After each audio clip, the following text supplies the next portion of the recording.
মানুষ যখন একা থাকে তখন কিন্তু আসলে সে একা থাকে না, তার মনের ভিতরের মানুষগুলো তাকে ঘিরে থাকে।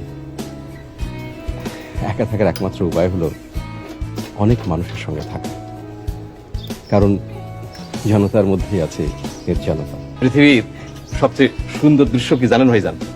পরিবারের সবাই কোনো একটা কারণে একসঙ্গে হাসাহাসি করতেছে, এইটাই জগতের মধুর দৃশ্য। আবার সবাই একসঙ্গে মিলে কান্দার দৃশ্য খুব মধুর।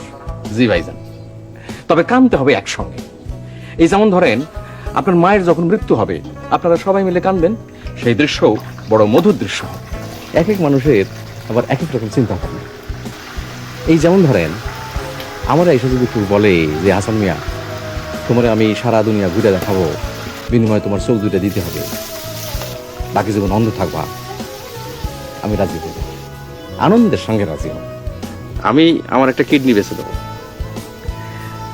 আল্লাহর অশেষ মেহেরবানি, কিডনির বাজার এখন খুব ভালো, ক্ষেত্র বিশেষে লাখ টাকা পাওয়া যায়।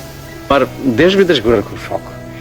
এই ধরেন স্যার, হাতের কাছে নেপাল, হিমালয় কন্যা, আহা কি শোভা! কত সাধু সন্ন্যাসী হিমালয়ের গুহায় বসে ধ্যান করেছে, কিন্তু টাকার অভাবে যেতে পারি না।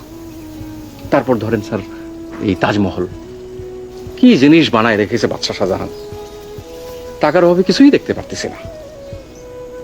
টাকাটা পেলে শখটা মিটে। শখ কোনো তুচ্ছ করার বিষয় না স্যার। মানুষ আর বাঁচে কয়দিন?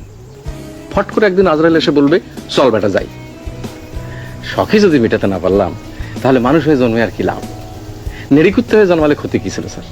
কারো মনে তুমি দিও না আঘাত, সে আঘাত লাগে কাবার গায়ে।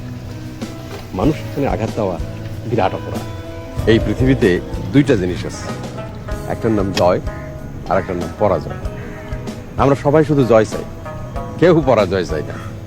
কিন্তু জয় পাইতে হলে পরাজয়ের ভিতর দিয়ে যাইতে হয়। যখন তার নিজের সন্তানকে জড়ায় ধরে কান্দে, তখন কি হয় জানেন?